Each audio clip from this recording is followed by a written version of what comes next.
비트코인 과거 2013년도부터 현재까지 9월은 역사적으로 조정의 달이었습니다. 그 이유는 과거부터 비트코인은 10번의 9월달을 보내왔었고 10번 중에 8번이 하락, 2번이 상승, 그 2번마저도 플러스 6%, 플러스 2.35%로 단 양봉이 나와줬기 때문입니다. 하지만 그 다음 10월달은 항상 폭등의 달이었기 때문에 우리가 9월달을 잘 준비하면 오히려 포트폴리오를 재구성할 수 있는 기회가 될 거다라는 말씀을 드렸었죠. 그리고 제가 조건을 하나 걸어드렸었는데 단 10월달에는 강한 반등으로 이어가려면 적어도 9월달의 월봉 캔들이 6월달에 나왔던 월봉의 저점 자리를 깨야 한다라는 말씀을 드렸었습니다. 그 자리가 어디였죠? 24.8K였습니다. 결국 9월달에 역사적으로 하락이 많았다는 것 역시도 확률에서 나온 결과였을 텐데 9월달을 보기 위해서는 8월달의 월봉을 먼저 봐야 합니다. 간단하게 8월 1일에 제가 올려드렸던 브리핑 내용을 간단하게 보면은 비트코인 7월의 월봉은 고점을 넘긴 음봉, 2013년도 이후로 하락 7번, 상승 4번. 월봉이 고점을 넘긴 음봉이라는 말은 21년도 4월달 그리고 21년도 10월달 그리고 현재 차트도 고점을 넘긴 음봉의 형태를 띠고 있죠. 그리고 좀 더 과거로 넘어가서 과거 2013년도부터 지금까지 월봉이 고점을 넘긴 음봉의 형태가 나왔던 경우가 상승이 7번, 하락이 4번, 총 11번이 있었기 때문에 확률적으로도 8월달은 하락할 가능성이 7번, 총 63%로 절반 이상이기 때문에 적어도 우리가 지금은 현금을 50% 이상은 보유를 해야 된다라는 말씀을 드렸었던 것 같습니다. 자, 그 다음으로 이제 7번의 확률 중에서 2015년도 3월달 단 한 번을 제외하고는 월봉의 음봉의 고점을 넘긴 캔들 뒤에 바로 직전에 나왔었던 지금의 이 양봉의 저점 자리를 전부 다 깨는 하락이 나와 주었었습니다. 자, 이 양봉의 저점 자리를 깨는 하락, 여기서도 깨는 하락이 나와 주었고 여기서도 깨는 하락. 21년도 11월달에 나왔던 캔들처럼 지금의 캔들에서 8월달의 캔들이 이 양봉의 저점 자리를 깨지 않았기 때문에 저는 그 다음 봉에서 결국은 양봉의 저점 자리를 깨려가는 하락으로 차트를 좀 바라보고 있습니다. 그리고 저는 그 하락에서 비트코인 매수를 잡겠다라고 말씀을 드렸었죠. 매수를 잡겠다는 게 하락이 나오더라도 결국 한 달에서 두 달이라는 시간이 아닌 그 이상의 시간을 봤을 때는 비트코인은 하락보다는 상승할 거다라는 관점에서였을 텐데 제가 상승을 보는 이유 첫 번째는 현물 ETF에 대한 호재, 그리고 다시 또 사우디 감산에 따른 유가 상승으로 인플레이션의 우려와 경기 침체 불안감이 재조명되고 있지만 당장 금리 인하를 하기에는 부동산 가격이 급등할 수 있는 위치이기 때문에 당분간은 우리가 시간을 벌 수 있다. 그렇기 때문에 매수 근거에서 2024년도 4월달에 있는 반감기 호재는 매수 근거에 대한 고려 대상은 아니다. 만약 2024년도 중순쯤을 기점으로 연준에서 경기 침체를 인정하고 금리 인하를 하게 되면은 반감기를 무시하고 오히려 큰 하락이 나올 수도 있을 거기 때문에 차트적인 관점에서는 테더 도미넌스로 설명을 드렸었고, 테더는 해외 거래소를 사용하시는 분들께서는 당연히 아시겠지만 테더는 USDT와 USDC와 같은 스테이블 코인과 지배력을 뜻하는 도미넌스를 합친 단어입니다. 결국 암호화폐 시장에서는 스테이블 코인이 화폐의 역할을 하기 때문에 화폐에 대한 지배력, 결국 현금 보유성이 얼마나 뛰고 있는지를 알려주는 지표이기 때문에 현금 보유가 올라가면은, 자, 지금처럼 현금 보유가 올라가면은 당연히 비트코인은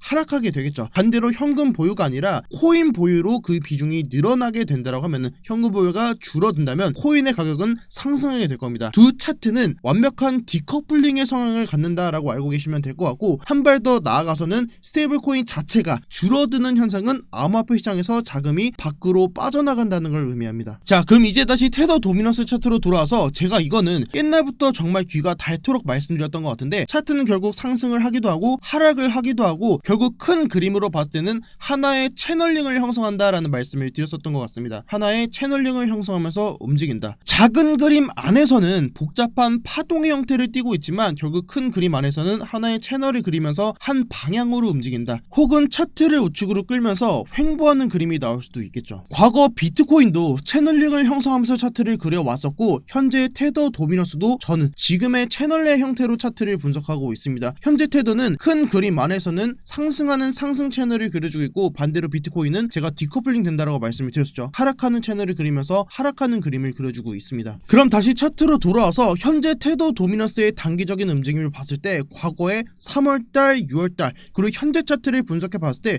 그 고점을 예측해 보면은 테더 도미넌스가 지금의 채널의 중단 라인 위로 올라왔을 때 테더로 플러스 13% 반등이 나와주었고 13%, 현재가에서 플러스 13% 반등이 나와주면서 채널의 상단 라인을 터치한다면, 현재가부터 반등이 나와준다면 이 반등 구간이 약 5에서 6% 구간입니다. 5에서 6% 구간. 그러면 반대로 테더 도미넌스가 플러스 6% 상승하면서 비트코인은 반대로 5%에서 6% 정도 하락하는 그림을 그려준다면, 자 현재가에서 5%에서 6% 하락하는 그림이 나와준다면 비트코인은 24K입니다. 다만 한 가지 우려되는 부분은 2022년도 6월달과 그리고 2022년도 10월달에 나왔던 고점처럼 현재 구간에서도 채널의 상단 라인을 돌파하는 상승이 충분히 나올 수 있을 거다라고 차트를 좀 보고 있습니다. 상승하는 상승 채널의 마지막 고점에서 항상 채널의 상단 라인을 돌파하는 상승이 나와 주었기 때문에 이 상승을 돌파해주고 다시 이 안으로 들어오는 하락에서는 채널의 하단부 라인까지도 뚫는 하락, 그리고 이때 비트코인이 정말 강한 상승으로 이어질 겁니다. 그래서 제가 보고 있는 마지막 하단 지지 라인은 22K 라인이고 동시에 22K 라인은 제가 보고 있는 마지막 손절 라인이기도 합니다. 22K를 보는 이유는 매물대 마지막 라인이기 때문이고 22K 라인을 깨고 내려왔을 때는 그 하단으로는 매물대가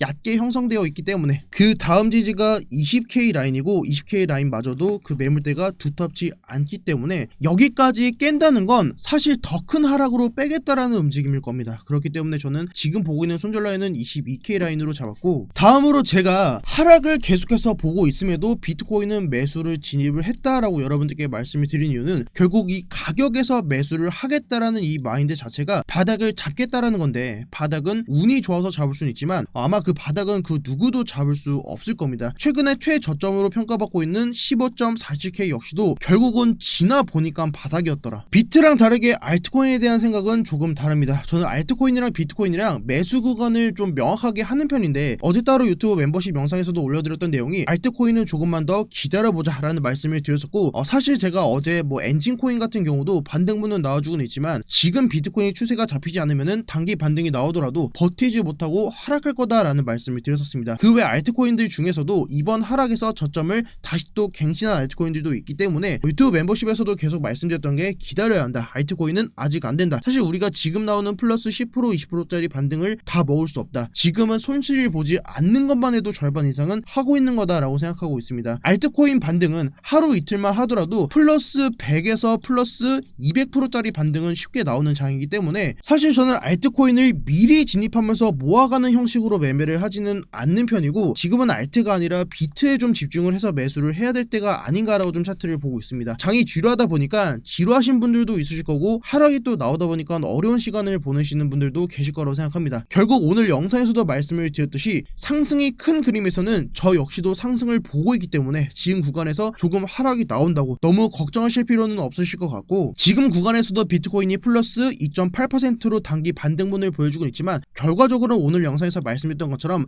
해당 라인을 깨고 내려오는 자리에서 추가적인 반등분을 보고 있기 때문에 결과적으로는 지금은 내려오는 자리를 아직까지도 기다려보고 있고, 반대로 이 라인을 터치하지 않고 반등이 먼저 나오면서 해당 추세 라인을 돌파하는 상승이 나오게 되면은 제가 또 다시 또 브리핑으로 여러분들께 좀 찾아뵐 수 있도록 하겠습니다. 유튜브 고정 댓글에 있는 링크 누르시면은 비트갱스터 텔레그램방 바로 입장할 수 있으시니까 들어오셔서 정보 받아가시면 더 빠르게 받아볼 수 있으실 겁니다. 네, 지금까지 비트갱스터였고 영상 시청해주셔서 정말 너무너무 감사드립니다.